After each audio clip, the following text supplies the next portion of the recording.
چنچل ہمارے گاؤں کی سب سے البیلی لڑکی تھی جس کا نام شاہینہ تھا، لیکن سبھی اسے چنچل بلاتے تھے۔ اس کی چلبلی طبیعت اور من موجی شرارتوں کی وجہ سے اس البیلی کا تعلق ایک خوشحال گھرانے سے تھا۔ وہ دلکش، ناکوش، اچھی سیرت کی لڑکی تھی۔ 16 برس کی ہوئی تو خوشحال گھرانوں سے رشتے آنے لگے، لیکن اس کے والد مہتاب خان بہتر سے بہتر داماد کی تلاش میں تھے۔ چنچل کے گھر ایک عورت برسوں سے کام کرتی تھی، اس کا نام جنت تھا۔ یہ بیوہ محنت مزدوری کر کے بچوں کا پیٹ پال رہی تھی۔ اس کا بڑا لڑکا ہمیش گاؤں کا سب سے نکما اور آوارہ لڑکا تھا۔ وہ ماں کو بلانے اکثر چنچل کے گھر پہنچ جاتا تھا۔ چونکہ بچپن اس کا اسی گھر میں گزرا تھا، لہٰذا کوئی بھی اس کو اندر آنے سے نہیں روکتا تھا۔ اس کو چنچل پسند تھی۔ اس کی آرزو تھی کہ کسی طریقے سے وہ شاہینہ کو حاصل کر لے، مگر اس کا گھرانہ افلاس کا مارا ہوا تھا۔ برسوں سے غربت نے ان لوگوں کا ناطقہ بند کر رکھا تھا۔ ہمیش کا خاندان برا نہیں تھا، بلکہ یہ ایک طرح سے زمانے کے ستائے ہوئے لوگ تھے۔ قصہ یوں تھا کہ جنت کے شوہر کو اس کے قریبی رشتہ داروں نے قتل کروا کر جائیداد و زمینوں پر قبضہ کر لیا تھا۔ یہ ستمگر اس کے سوتیلے چاچا تھے۔ یہ بات گاؤں کے سبھی لوگ جانتے تھے۔ یہی وجہ تھی کہ علاقے والوں کو اس مظلوم خاندان سے ہمدردی تھی، اور جنت بی بی کو بھی وہ عزت کی نگاہ سے دیکھتے تھے۔ شوہر کے قتل کے بعد جنت نے بچوں سمیت مہتاب خان یعنی شاہینہ کے والد کے گھر میں پناہ لے لی، کیونکہ یہ لوگ بھی اثر و رسوخ والے تھے۔ وہ جنت اور اس کے معصوم بچوں کو بچا سکتے تھے۔ چند دن تو جنت مہتاب خان کے گھر بطور مہمان رہتی رہی۔ بعد میں ان کے گھر کی ملازمہ ہو گئی اور چنچل کے والدین کے گھر کا تمام کام کاج اپنے ذمے لے لیا، کیونکہ خوددار تھی۔ اپنے بچوں کا پیٹ بھی پالنا تھا۔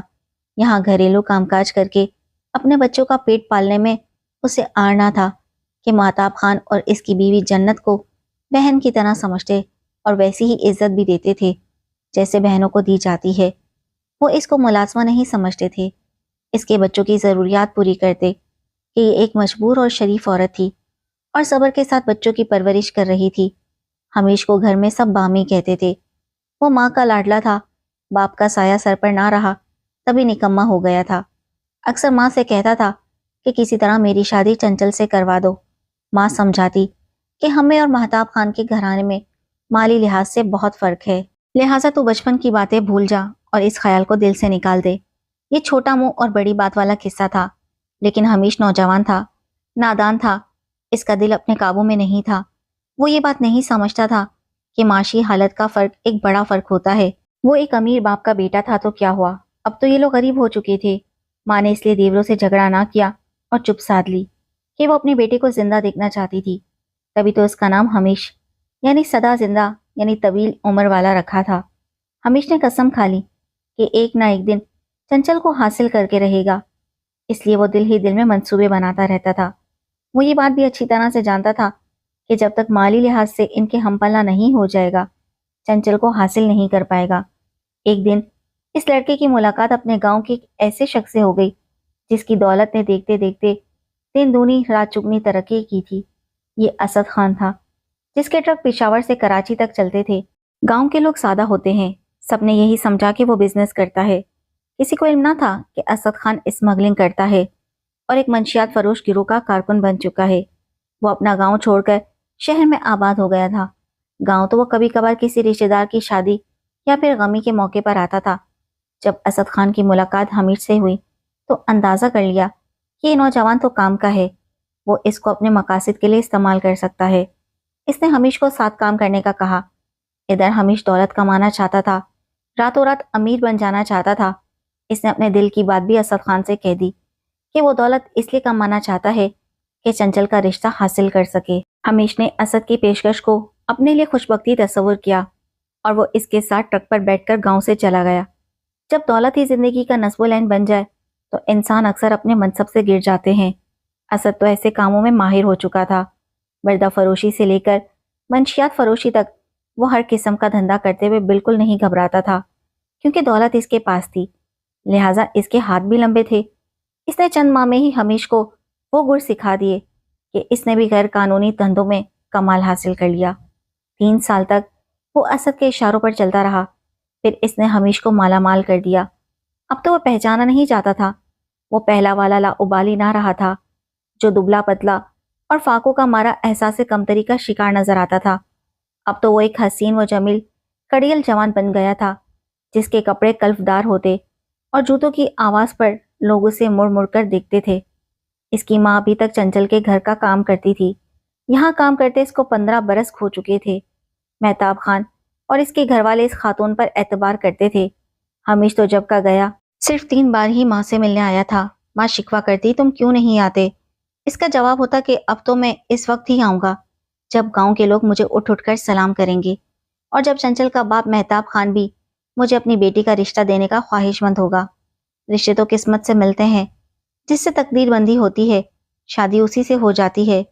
جنت ہمیشہ بیٹے کو یہی بات کہتی تھی۔ وہ جانتی تھی کہ اس کا بیٹا چاہے جس قدر بھی کما لے، ان لوگوں کی نگاہوں میں کبھی بھی معتبر نہیں ہو سکتا جن کے گھر کی وہ ملازمہ ہے۔ یہ لوگ کبھی بھی اس بات کو نہیں بھلائیں گے کہ اس کی ماں برے وقتوں میں ان کے گھر کا کام کیا کرتی تھی۔ اس بار جب وہ گاؤں آیا، اس کے ٹھاٹھی اور تھے۔ وہ بڑی سی قیمتی گاڑی میں آیا تھا۔ اس نے آتے ہی گاؤں میں زمین بھی خرید لی۔ وہ اپنے مرحوم باپ کی ساکھ اور امیری کو دوبارہ بحال کرنا چاہتا تھا، تاکہ جب اس کی ماں مہتاب خان کے گھر جا کر ان کی بیٹی کا رشتہ طلب کرے تو وہ اس کو رد نہ کر سکیں۔ حمیش کے ٹھاٹ باٹ دیکھ کر گاؤں والوں کی تو آنکھیں پھٹی کی پھٹی رہ گئیں۔ بدقسمتی کہ انہی دنوں شاہینہ کے رشتے کی بات چل رہی تھی۔ اس لڑکے کا نام عنبر خان تھا۔ اس کا خاندان مالی لحاظ سے کافی مضبوط تھا۔ اس بات کا پتہ جنت کو اس وقت چلا جب شاہینہ کی بات چیت عنبر خان سے پکی ہو گئی۔ جنت نے گھر جا کر بیٹے کو بتایا۔ اس نے کوئی رد عمل ظاہر نہ کیا۔ خدا جانے اس نے جی میں کیا ٹھان لی تھی کہ بنا کچھ کہے گھر سے چلا گیا۔ عنبر خان کو اس بات کا علم نہیں تھا کہ حمیش کے دل میں اس کی منگیتر کی تصویر برسوں سے چسپاں ہے۔ دونوں کی خوب دوستی ہو گئی تھی۔ جتنے دن وہ گاؤں میں رہا، خوشحال گھرانوں کے فرزند، جن میں عنبر خان بھی شامل تھا، اس کے ساتھ ساتھ رہے۔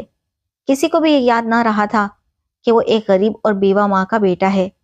دولت میں ایسی طاقت ہوتی ہے کہ اس کا ساتھ ہو تو لوگ آپ کی بہت سی باتیں اور کوتاہیاں تک بھلا دیتے ہیں۔ جب حمیش گاؤں سے چلنے لگا تو اس نے عنبر خان سے کہا، دوست، میں شہر میں اپنی کاروباری شراکت داروں کی بہت بڑی دعوت کرنے والا ہوں۔ اس میں تمہیں بھی مدعو کرتا ہوں، تم کو بھی اس میں آنا ہوگا۔ عنبر خان نے وعدہ کر لیا کہ وہ ضرور آئے گا۔ 1 ماہ بعد ہی حمیش کا دعوت نامہ مل گیا۔ وعدے کے مطابق وہ دعوت میں شریک ہونے پشاور گیا، اور جب سونے کے لیے بیڈ روم میں لیٹا تو اس کی نظر میز پر رکھی ایک البم پر گئی۔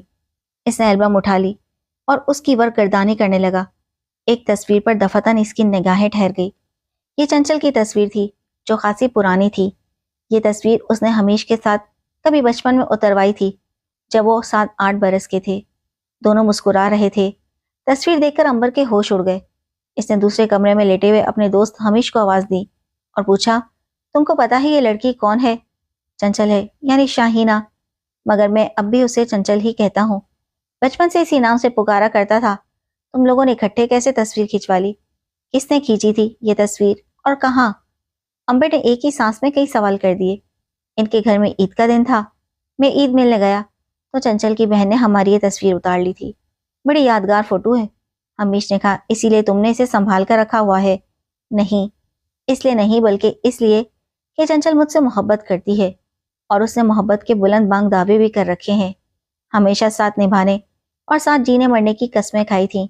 یہ تصویر ان دنوں کی ہے جب میرے والد کے قتل ہو جانے کے بعد اماں نے ہم بچوں کے ساتھ مہتاب خان کے گھر میں پناہ لی تھی۔ کیا تم جانتے ہو کہ شاہینہ کی منگنی میرے ساتھ ہو چکی ہے؟ اس بات کا کسی نے مجھ سے ذکر نہیں کیا، حتیٰ کہ میری ماں نے بھی نہیں۔ شاید وہ سمجھتی ہے کہ اس طرح مجھ کو دکھ ہوگا، لیکن حیرت ہے، اس لڑکی نے منگنی تمہارے ساتھ کیسے کر لی؟ اس نے تو میرے ساتھ جینے اور مرنے کا وعدہ کیا تھا۔ یہ کہہ کر حمیش افسردہ ہو گیا۔ دوست کو افسردہ دیکھ کر عنبر خان کو بھی دکھ ہوا۔ اس نے کہا، فکر نہ کرو، شاہینہ اگر تمہاری محبت ہے تو میرے نزدیک وہ تمہاری امانت ہے۔ اچھا ہوا کہ مجھے بروقت علم ہو گیا، ورنہ عمر بھر کا عذاب ہی رہتا۔ گاؤں آ کر عنبر خان نے اس واقعے سے اپنے والدین کو باخبر کیا۔ اس طرح اس نے منگنی توڑنے کا فیصلہ کر لیا۔ گرچہ ان کے قبیلے میں منگنی توڑنا ایک معیوب بات تھی، مگر دوست کی خاطر عنبر خان نے ایسا کرنا ہی تھا۔ چنچل اپنی منگنی پر خوش تھی۔ گرچہ اس نے عنبر خان کو دیکھا نہیں تھا، مگر اس کی تعریف سنی تھی۔ وہ تو بس اتنا جانتی تھی کہ ایک حیثیت والے معزز گھرانے کی بہو بننے جا رہی ہے، اور لڑکا بھی بہت خوبصورت بتایا جا رہا ہے۔ اس نے تصور میں اپنے منگیتر سے محبت کرنی شروع کر دی۔ جب کوئی اس کے سامنے عنبر خان کا نام لیتا، وہ شرمانے لگتی۔ منگنی ٹوٹنے پر آنچل کو اسی وجہ سے دکھ ہوا کہ بلا سبب اس پر منگنی ٹوٹنے کا دھبا لگ گیا۔ یہ ان کے خاندان کے لیے بھی بری بات سمجھی جاتی تھی۔ صدمہ صرف منگنی ٹوٹنے کا ہی نہیں تھا، اس بات پر زیادہ تھا کہ ناحق بدنامی کا داغ لگ گیا تھا۔ اس نے والدین کے سامنے اپنی بے گناہی کی قسم کھائی، مگر بے سود، کسی نے بھی اس کی قسم کا یقین نہ کیا۔ سبھی نے گھر میں اس کے ساتھ محض شک و شبے کی بنیاد پر توہین آمیز رویہ اختیار کر لیا، کیونکہ منگنی توڑنے کو عنبر خان کی ماں نے خوب ہوا دی تھی کہ ہمیش نے میرے بیٹے سے خود رشتہ چھوڑنے کی درخواست دوستی کے نام پر کی ہے۔ عنبر خان نے تبھی رشتہ چھوڑا ہے۔ عنبر خان کی ماں کا لوگوں نے بھی یقین کر لیا، کیونکہ جنت نے بیوقی کے بعد شاہینہ کے والدین کے گھر قیام کیا اور اب تک ان کے گھر میں موجود تھی، اور ماں کی وجہ سے ہمیش کا بھی شاہینہ کے گھر آنا جانا رہتا تھا۔ 1 سال گزر گیا۔ اب جنت چنچل کے گھر کام کرنے نہیں جاتی تھی۔ ایک دن اس نے سوچا، لڑکی میرے بیٹے کے نام کے ساتھ بدنام ہو گئی ہے، کیوں نہ اب میں رشتے کی بات کر کر دیکھوں۔ اس نے چنچل کی والدہ سے بات کی کہ عنبر خان کے والدین نے میرے لڑکے اور تمہاری لڑکی پر تہمت لگا کر منگنی توڑی ہے۔ ہمارے بچوں پر بدنامی کا داغ تو لگ گیا ہے، اب بہتری اسی میں ہے کہ تم اپنی بیٹی کا رشتہ میرے بیٹے ہمیش کو دے دو۔ پہلے فرق صرف دولت کا تھا، اب ہمیش نے کاروبار میں محنت کی اور دولت بھی کما لی ہے۔ حیثیت میں آج وہ کسی سے کم نہیں ہے۔ شاہینہ کی ماں نے شوہر سے بات کی، کہا ہماری چنچل کا قصور تھا کہ نہیں یہ خدا جانتا ہے، لوگ تہمت بھی لگا دیتے ہیں، لیکن گاؤں میں کوئی دوسرا اب ہماری لڑکی کا رشتہ قبول نہیں کرے گا۔ ہماری بیٹی کی شادی ہمیش سے ہو جائے تو یہ سکھی رہے گی۔ بہت شریف آدمی تھا اور اس کا بچپن کا دوست تھا۔ ہمیش کے باپ کا خیال آتے ہی اس نے بیوی سے کہا، ٹھیک ہے، مگر پہلے بیٹی سے پوچھ لو کیا وہ ہمیش سے شادی کرنا چاہتی ہے۔ ماں نے چنچل سے دریافت کیا۔ وہ بولی، ہرگز نہیں، مجھ کو ہمیش پسند ہی نہیں اور نہ کبھی تھا، مجھے وہ سخت برا لگتا تھا، میں ہرگز اس کے ساتھ شادی نہیں کرنا چاہتی۔ ہوگا کبھی اس کا باپ زمیندار، مگر اب تو وہ ہماری نوکرانی کا لڑکا ہی کہلاتا ہے۔ دولت کمالی تو کیا ہوا، ہے تو وہی نکما، مجھے اس سے نفرت ہے۔ ماں یہ سن کر سکتے میں رہ گئی، پھر سوچا کہ ناسمجھ لڑکی ہے، بدنام ہو جانے کا یہ رد عمل ہے، سکھ کی زندگی جیے گی تو ساری باتیں بھول جائے گی۔ اس نے وہ باتیں شوہر سے نہ کہی جو بیٹی سے سنی تھی، بلکہ جا کر اپنے شوہر کو گوش گزار کر دی۔ کہا کہ تمہاری بیٹی کہتی ہے والد صاحب جا چاہے اور جس کے ساتھ بیاہ دیں، مجھے کوئی اعتراض نہیں۔ اس نے کسی طور پر شوہر کو راضی کر لیا۔ ہمیش کی چال کامیاب ہو گئی، بلکہ اس کی تو بنائی، اور چنچل سے شادی طے ہو گئی۔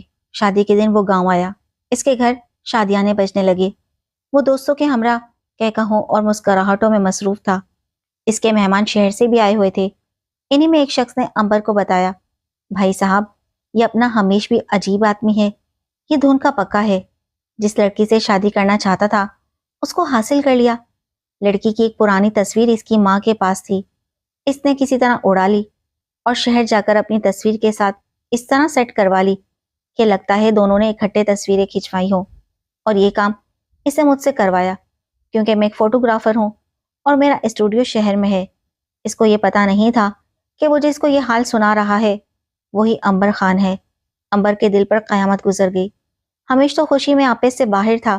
شادی والے دن اس نے عنبر کے گھر جا کر شکوہ کیا کہ دوست، تم خوشی کے موقع پر میرے پاس نہیں آئے، شادی کا کوئی تحفہ ہی بھجوا دیتے، تم کو ایسا تحفہ دوں گا کہ تمہارے سارے لوگ یاد رکھیں گے، آؤ میرے ساتھ، میں نے تمہارے ولیمے کے لیے کچھ مویشی باڑے میں باندھ رکھے ہیں، ان کو ایک نظر دیکھ لو۔